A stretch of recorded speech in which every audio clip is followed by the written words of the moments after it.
Hello, hello, hello, hello, hello, hello, hello, hello, hello. Good afternoon, everyone. Oh my God. I can't believe it's already Wednesday, the middle of the week. Huh?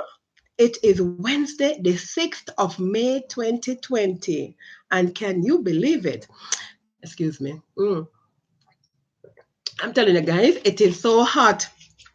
I usually close the window to kind of keep the sound down, right? The background noise because I'm in a noisy community. But it is so hot, guys. I have to have the window open. So if you hear any background noise, I'm going to tell you from now. Okay, I apologize. That's what it is. It's background noise because my window is open because it's too hot. I have to open the window. Never a dull moment around here, right? Yeah, and oh my God, today is another special day, guys. Another special day. You know, it is Teachers Appreciation Day. And so my program today is dedicated to all the teachers in Jamaica and around the world. Mhm. I wanted to have an educator on today, but the notice was too short. But I have good news. I am going to have an educator from the United States of America. My program, right, is Omega Live with JJ, Woman Without Borders. So I am right across the world. I'm not just stuck in Jamaica. You know that, right? So my guest is going to be from the United States of America, USA, and she's going to be on this program to talk about the American education system, right? And that is going to be later on in this week, if not early next week, right? We're trying to fine tune exactly which day she's going to be on. It's going to either be the end of this week, toward the end of this week, or it's going to be next week, all right? Well, she's going to be on to the program, and I'm so excited about that and looking forward for you guys to meet her. You won't get to see her, but you get to hear her, right? One of these days, guys, I will have the technology where I will be able to have my guests where you can also see them.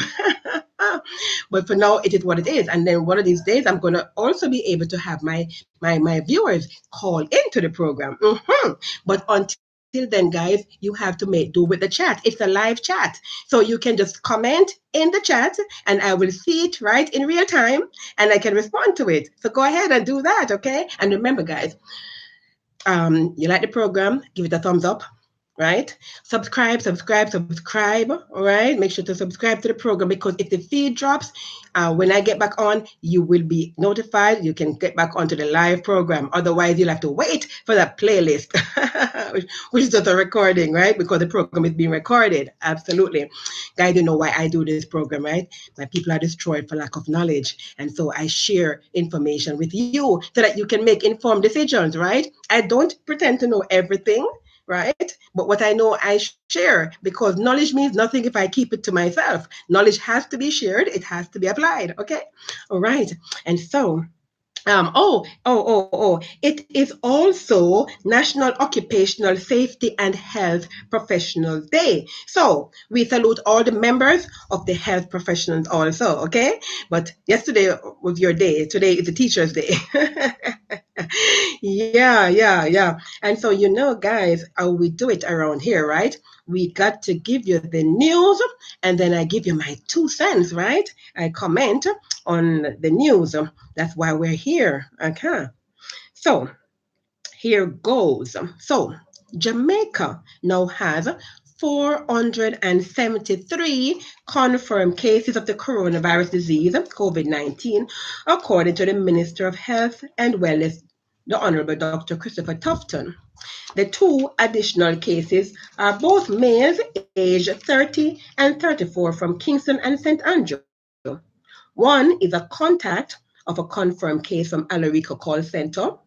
221 confirmed cases of COVID-19 have so far been associated with this call center. Meanwhile, 7 more patients have recovered, bringing the total recovered number to 56. So we now have 56 persons recovering, guys. I'm saying people are recovering left, right, and center. So persons who are thinking that COVID-19 was a death sentence, you're recognizing now, it is no death sentence. You can recover.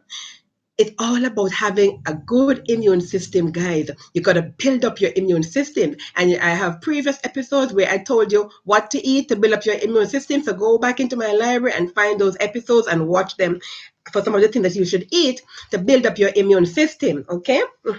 And you notice most of the persons who are dying, and thank God the number has not increased from 9.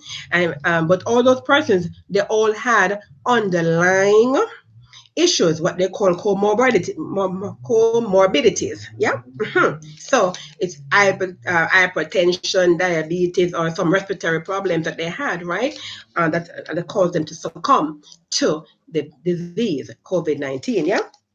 So, of course, my people, my big data people, they want the numbers. So, let me give you the numbers. All right. So, as of right now, because you know it's over 24 hours we get the results, right? So by this evening, 6 o'clock, we'll have another more new information for you, which I will give you tomorrow morning, right? So for today, as of right now, since the last samples were done, they did 5,993 samples. That's what they did. Of that amount, 5,467 came back negative, right? And then we have, as I said, 473 positive, which means that we have right now pending, guys, 53. There are 53 samples that are pending. So you know that by the time I give you the news tomorrow, oh God, it might be over 500. Be prepared for that. All right, so it's 473, and we have 53 pending as of right now. Then we have 74 persons are hospitalized as we speak right now. Now, remember how I told that we had 2 persons who were critically ill? Good news, guys, good news. They have been transferred from being critically ill to being moderately ill. So they're getting better. The 2 persons who were critically ill are now moderately ill. So now they're getting better. Yeah. Thank you, Lord. So are we not getting any more deaths from that one? So we should not be hearing about any more deaths right now. Okay. Just recoveries. That's what we want to hear. Recoveries. So 2 moderately ill, 491 are in isolation, and that number includes those who are in home isolation, right? And then we have 83 who are in government quarantine. 83 in government quarantine. And that number, as you know, includes our deportees. It includes our persons who are our Jamaicans who came back from Antigua. And speaking of coming back from Antigua, oh my God, I got to get into that news. Continuing. By this afternoon, guys, Jamaica will welcome to its shores 330 expatriates from the United Kingdom and the United States of America, USA. Among this number are 43 crew members of the Marella Discovery 2 who over a month ago came this close but were denied entry due to the then protocols established by the government. Since then, however, the protocols have been new controlled re-entry protocols have been established, allowing the return of over 7,000 Jamaicans worldwide on land and on sea, including the crew on the MD2. So you know I gave you that number yesterday, right? I told you that we had application of 4,682 persons that applied. And that number did not include the number of persons we have on ships over the world, right? Another 2,000 plus. Those are not in the numbers, you know. So persons who are coming today, right, are persons in the number of the 4,682, because remember, everybody who is coming, they had to go through the system. Remember, the website was set up, Jam COVID-19, and an app was created, right, which is available on Apple Store. So if you have an iPhone, you can use it. And by the way, guys, I hear people are saying they're being discriminating against Android. You can't say that. Because the whole point is that they have no control over Google Store, right? So if the app is not available in Google Store, you got to blame Google. You can't blame them for that. you got to get the devil his due, right? I mean, whenever they mess up, I will say it. If they did not mess up, then I'm going to say it also, right? So at this point, you cannot blame the government for the fact that the app is not in Google Store. Go blame Google. Anyways, those a person with iPhone, they can go onto the into the Apple Store and download the app Jam COVID-19. And it is a great app from what I hear, guys. It's not just only for you to register to come back into the island. If you want to even know, like the news I gave you just now with all those numbers for you big data people, all that information is available on the app. I understand. Jam COVID-19. So go and get your app. Otherwise, you can just go onto the website. The Jam COVID-19 website is fine for you because all of these persons, most of these persons applied on it. And the 313 were coming back into the island, applied there, because that's what you have to do. You have to go through the application process, guys. Remember, I told you, go back and look into my previous, into my library for my previous episode when I went through the details of how to apply. Okay, you have to be approved and issued a travel authorization certificate. So all these persons who are coming back, these 330, they all have travel authorization certificate. And so this number of 330, it includes the 43 persons who came on that Marilla Discovery 2 and docked 12 miles off the shores and had to end up in the UK. Well, Thompson Line, they chartered a flight. Okay, because according to the Minister of Foreign Affairs and Foreign Trade, Honorable Camilla Johnson Smith, she said it is the airlines, it is the cruise line's responsibility, there's their obligation to repatriate, right, our people. And so arrangements were made, flight was chartered, and this afternoon, the flight will land in Jamaica. And so 115 out of the 330 are from UK, and the remainder are from the US, and they're all coming in today. So you know that we have to quarantine for the next 14 days, this 330 persons, right? So we are really excited about that. Okay. Welcome, guys. Welcome. Looking forward. Tomorrow I'll have detail because by then they would have been here and I would have had more information. So you want to tune in tomorrow to hear more about that. Okay. All right. And continuing. So let me just give you this piece here because I did not say it this morning. And so let me say it now. So the Prime Minister, the Honorable Andrew Holness, has issued a statement on his Twitter account, which says, as a country, we have to ramp up our economic activities and remain safe through strictly observing these practices. At this point, I would like to emphasize that citizens have a personal responsibility to themselves and to others to observe these safe practices. The government can only do so much through policy. It is up to each one of us to take the advice of our health professionals seriously. And he said that on this Teachers' Day, he wants to wish all the teachers Happy Teachers' Day, which he called Teacher Appointment Day. Yeah. All right, so I want to finish up with, because today is dedicated to the teachers, guys. I'm going to run through all the news that are not teacher related. Then I get to the teacher related news because I want to do that, right? Because today it's about the education system and the teachers, what we're talking about today on this Teachers' Day. So, continuing, let me skip that because that has to do with the teachers. That is teachers. Okay, non-teacher. So, 4 persons are in police custody after $35 million worth of ganja was seized by members of the Narcotics and Manchester divisions in Spur Tree, Manchester on Monday.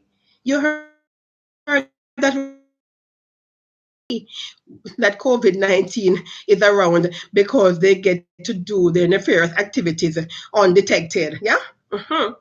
The identities of the persons taken into custody are being withheld pending further investigations. However, the police are appealing to anyone with information that can assist them with the investigation to contact the Narcotics Division at 876-923-5787. 729. That's the Portmore Division phone number, Portmore St. Catherine.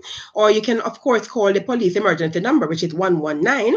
Or you can call Crime Stop, which is 311. Or you can just go into the nearest police station to you. Yeah? Mm-hmm. Yeah. Okay, no, this one.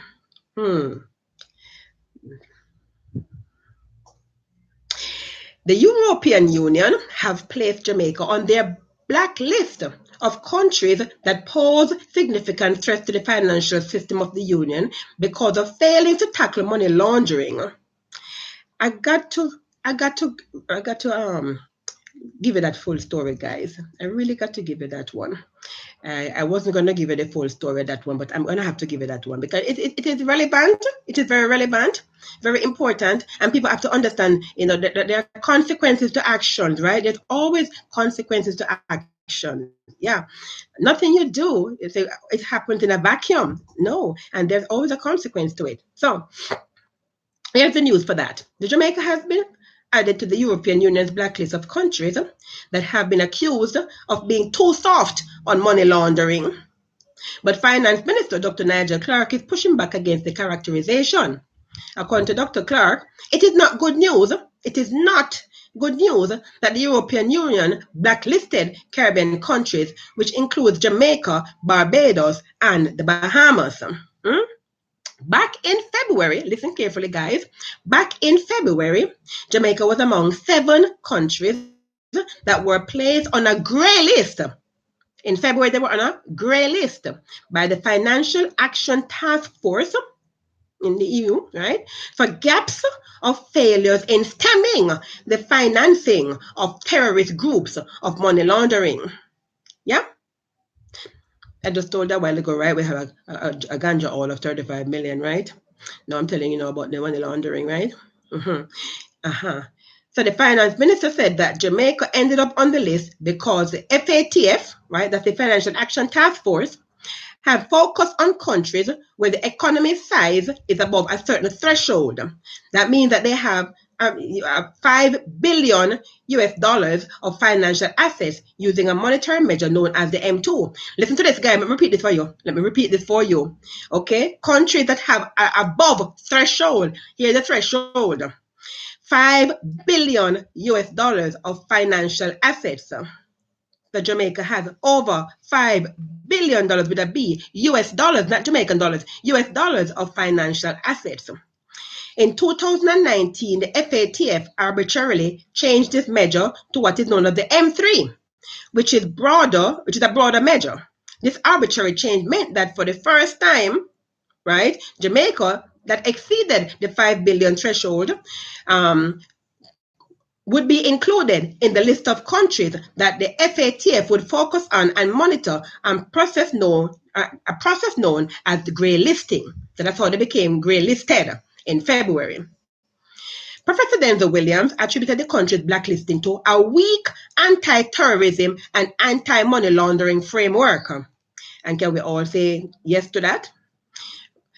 Panama, the Bahamas, Mauritius, Barbados, Botswana, Cambodia, Ghana, Jamaica, Mongolia, Myanmar, Nicaragua, and Zimbabwe are said to, quote, pose significant threats to the financial system of the EU because of failings in tackling money laundering and terrorism financing.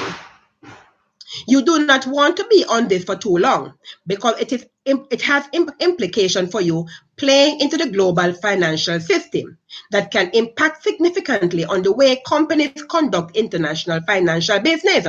We don't want to be sanctioned and then companies cannot encash their checks in the foreign countries. You can't pay for your goods that you are buying overseas to come and sell in Jamaica. Tourists come into your hotel, you can't process their credit card because nobody's going to accept their credit card. These are implications that you will have on the ground. Williams, who is Pro-Vice Chancellor for Industry, Academic Partnership and Planning at the University of the West Indies, explained, stressing the need to speedily have the issues with the EU resolved.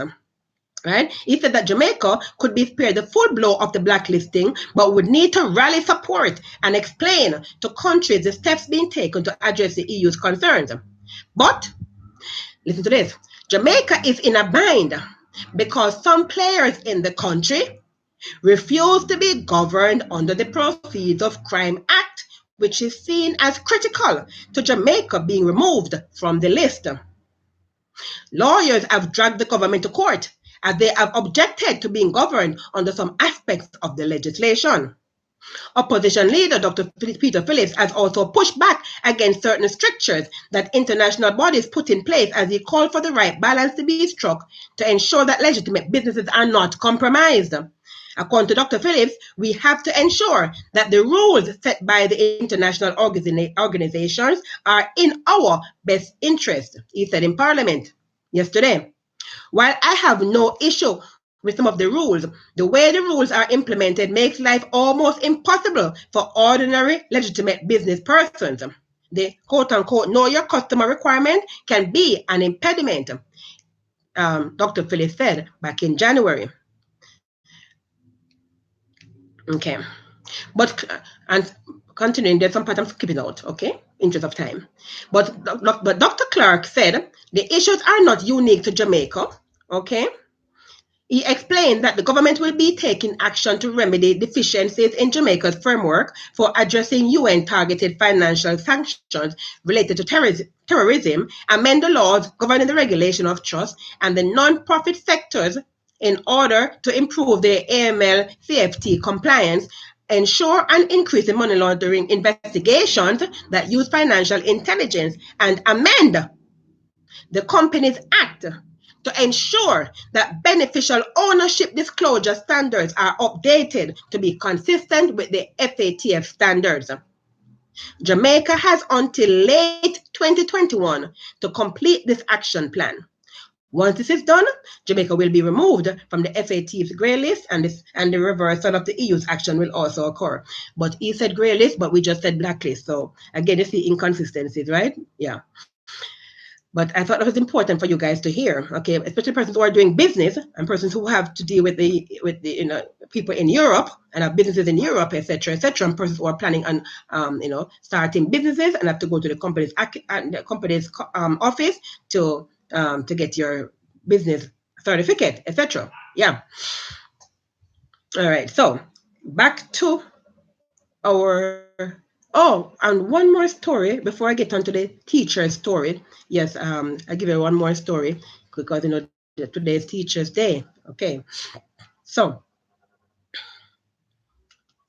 according to The Guardian, the world's third largest cruise operator, Norwegian Cruise Line, warns of substantial doubt it will survive the coronavirus crisis and stay in business. The company operates cruises in the Caribbean and Mediterranean and has been in dialogue with the Jamaican government to repatriate some 130 Jamaicans aboard their vessels. Yeah? So the popular Norwegian cruise line, guys, that right now we have over 130 of our crew members who are on the ships as we speak, right now out in sea. They are saying right now it looks very doubtful as if they can survive. That shipping company may close. We are hearing of a lot of airlines that have already closed and are closing. And now we're hearing of shipping companies, cruise lines that are saying they don't think they can stay open. They might have to close too. This is serious times we're in, guys, very serious times. And if you think that this doesn't have a ramification or implication for you, you'll be sadly mistaken. Again, we go back to, I say it again to the Honorable Edmund Bartlett. I know you take your job very seriously, and I know you love your job, and you're a very active minister in the ministry. But the tourism industry right now is as a priority because, as you can see right now, what is happening, I don't know when tourism is going to get back on its feet.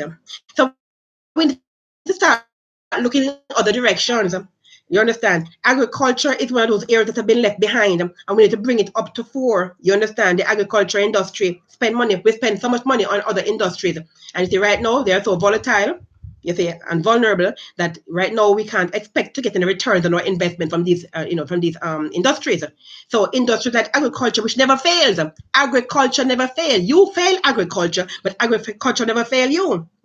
We need to go back to the drawing board, guy, with these things. Yeah, post COVID-19, a different Jamaica. Yeah. And and a little international story, right? Before I go to our teachers. According to New Zealand Prime Minister Jacinda Ardern, New Zealand's success in curbing the coronavirus has given it a safe haven advantage, allowing it to open for quality investment and to offer a safe place in both the health and business sense. And let me give you some more on that. Yeah, give a little bit more, just a little bit more on that. Um, let me see if I can find it quickly. So she says, with just two new infections this week, New Zealand has held down community spread of the virus after a strict lockdown brought social and economic activity to a standstill for more than a month. Economic activity is slowly resuming, though many social curbs remain, and Harden will decide next week on further easing. I'm quoting her. We are ready to welcome quality investment and offer a safe place for operations in both the health and business sense. By tackling the virus, we have positioned our economy to be able to rebuild ahead of many others globally. That is our safe haven strategic advantage. New Zealand's brand has always been that we are a sound, high quality, and reliable place to invest. I would like to think our response to this health crisis only further underpins that approach. Mhm. And that is that. All I'm giving you. You can go and read the rest for yourself. Yeah. Okay, guys. Back to our teachers now. As I said, today is Teachers' Day, right? And before I go any further, I have a tribute for my teachers. Okay, it is not from me. I did not create it. All right, I'm just reading it. But I thought it was proposed to the occasion, right, for our teachers, our very special teachers. When I started in school, this day seemed so far away. Now it's here, and I can't believe that time has passed so quickly. But through your encouragement and guidance, I feel I'm ready for tomorrow's challenges. Teachers play such an important part in shaping and guiding, especially teachers like you. Thank you for caring so much. So, on behalf of Omega News and Omega Live, I want to say to all our teachers, thank you for caring so much. Okay, guys, let me get the news now for the teachers. So, according to an article in the Jamaica Observer, the opposition People's National Party, PNP, is accusing the government of lack of transparency and accuracy in COVID-19 reporting. It says the standards used to determine who's tested are off, and we are not convinced they are testing enough to accurately inform decisions. Meanwhile, opposition spokesman on education, Mr. Peter Bunting, says the sudden introduction of remote learning has exacerbated the inequities in the educational system. Many education professionals were ill prepared for the abrupt transition since they had never been trained to effectively deliver instruction online.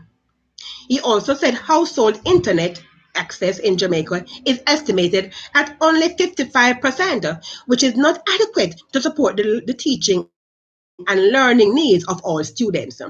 There have also been many complaints by parents of the inability to afford the data packages to access these platforms from mobile devices. But according to Minister with Responsibility for Education, the Honorable Karsa Muda, the ministry is working with Ready TV to provide 100 communities of the 230 in remote areas with internet access within the next 2 weeks. 5,510 tablets will also be distributed between this week and next week, with an additional 40,000 promised by May 31st for both teachers and students. According to the minister, there are approximately 25 students to one teacher. But according to Owen Speed, the president for the Jamaica Teachers Association, the JTA, the number is more 40 students per teacher. The JTA president also weighed in on this topic by saying that the communications have been getting away and should be under more pressure by the government, who should be issuing more licenses for competitiveness. So I wanted to actually play that interview. He was actually speaking with attorney at law Andre Earl on Balancing Justice yesterday evening. So listen to this, guys. Let me play this clip for you. This means, listeners, that those 31,000 children, almost the population of Turks and Caicos Islands and half the population of the Cayman Islands, have at least for the past 2 months been locked out of the educational system. I want to listen carefully to this, guys. However, according to the Honorable Minister, help is on the way.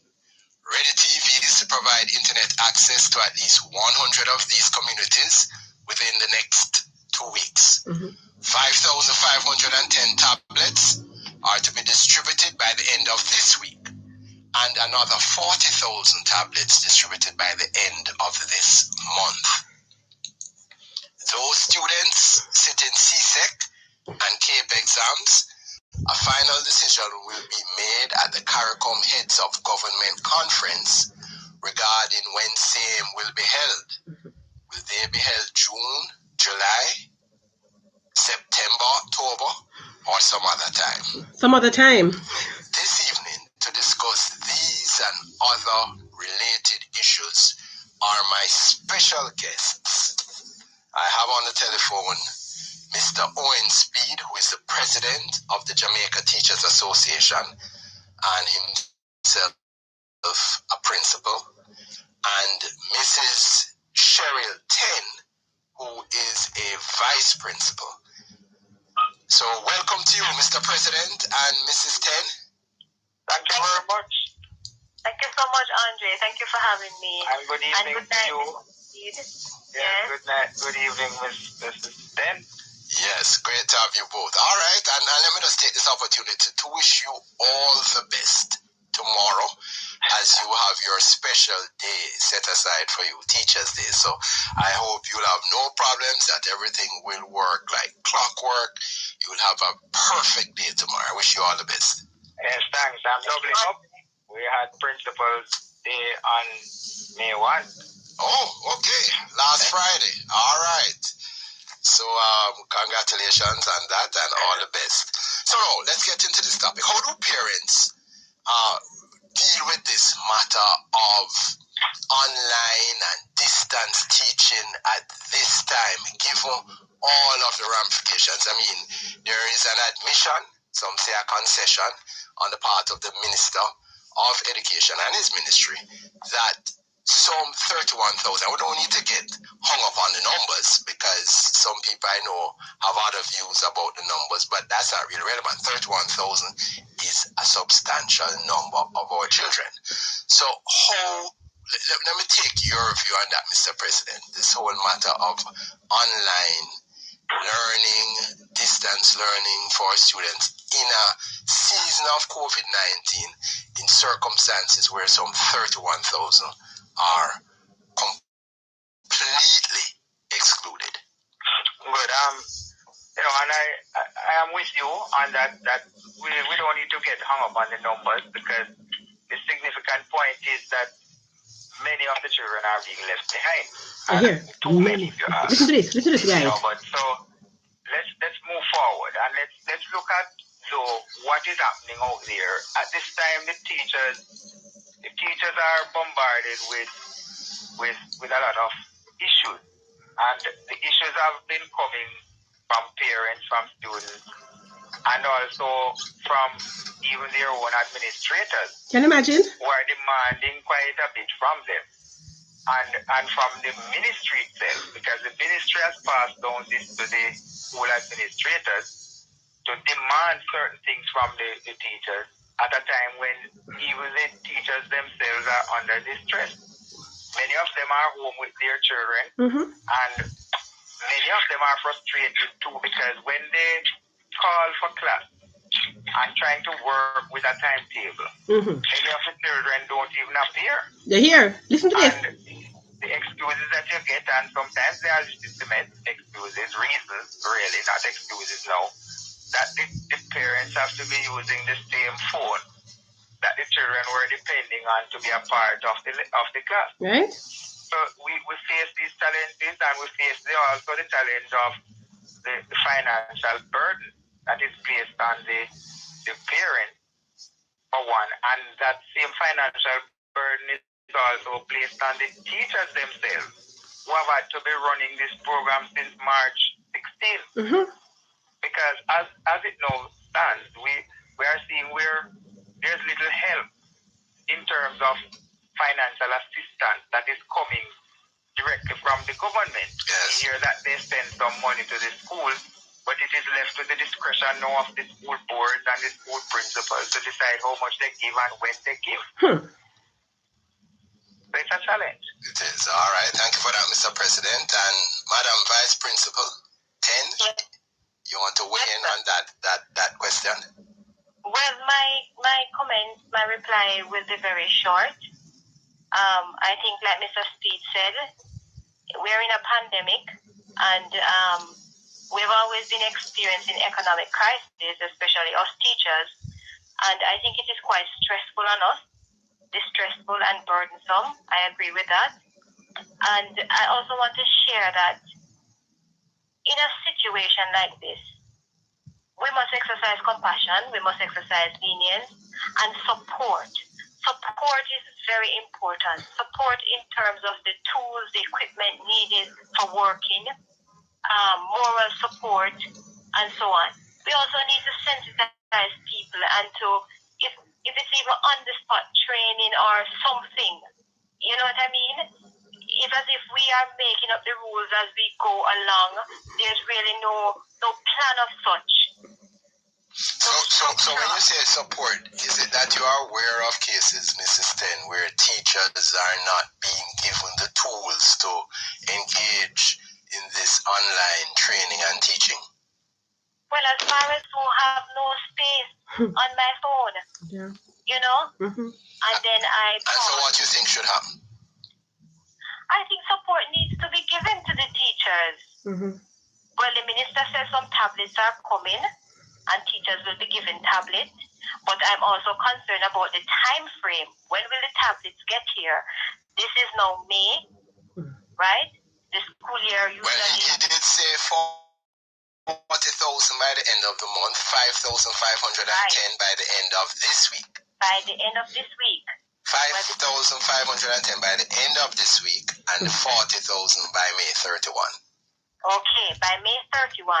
And usually teaching and learning comes to a halt at about the end of June. And the demand, like Mr. Steve said, that the ministry is placing on us teachers.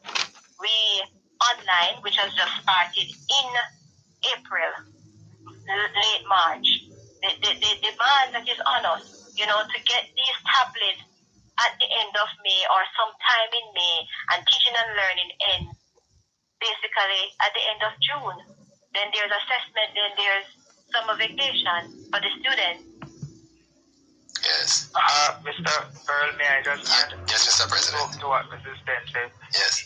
I think, you know, and sometimes we need to just call a spade a spade. I just believe that some of our school principals, and may I say we have some very good ones out there who are supportive and who are doing what they need to do and should do.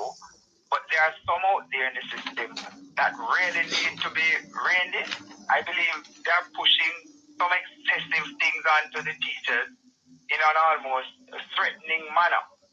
And to that extent, it is driving some of our teachers nuts. Some of the way how they frame some of the letters that they send to them, threateningly. It's really a shame to read some of them. And I've had quite a few. Who is threatening who? Like the principal. Like they are telling them to go off a set timetable, and when they come, they should come with our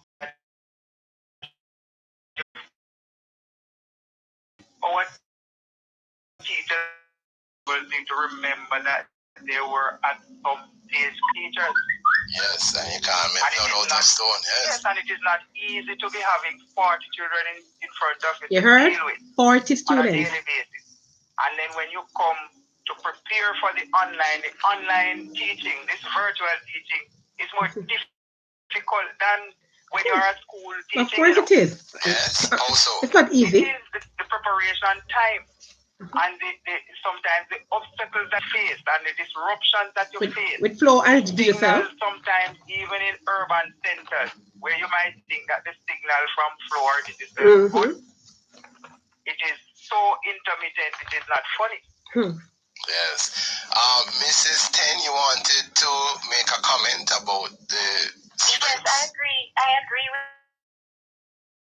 with Mr. Steve because in a time like this, we need to discharge our duties with more compassion, more understanding. We're in a global pandemic. People are concerned for their health. They're concerned about leaving their houses and interacting, standing in lines at Digicel and Flow to put data on phone, where social distancing is sometimes not being practiced. People online and they have not signed in. No. And there will be marked absent. If the school is closed, physically closed, why should the teacher go there to sign in?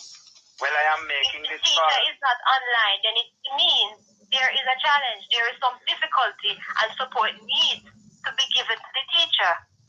I am making the call, Mr. Earl and Mrs. Ten, to our teachers, our members, that they are not to heed any call from any school administrator to turn up at school and risk themselves and their family.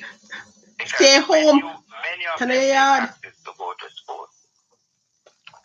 And they have to push to get into buses and that kind of thing. I mean, seriously? I'm saying, again, that there's nothing that can happen if a teacher refuses when the government of Jamaica says schools closed. There's nothing that can happen legally. So what happens if the principal then runs to the board, lodges a complaint and says, board, teacher X has not responded to my summons to come to school, so they are guilty of neglect of duty or irregular attendance or lack of discipline or other professional misconduct, and I'm lodging a complaint and want disciplinary action. What happens then? At that time, we will see if the board is bigger than the government of Jamaica. You heard. But the Ministry of Education is not supporting that position, Mr. Steve.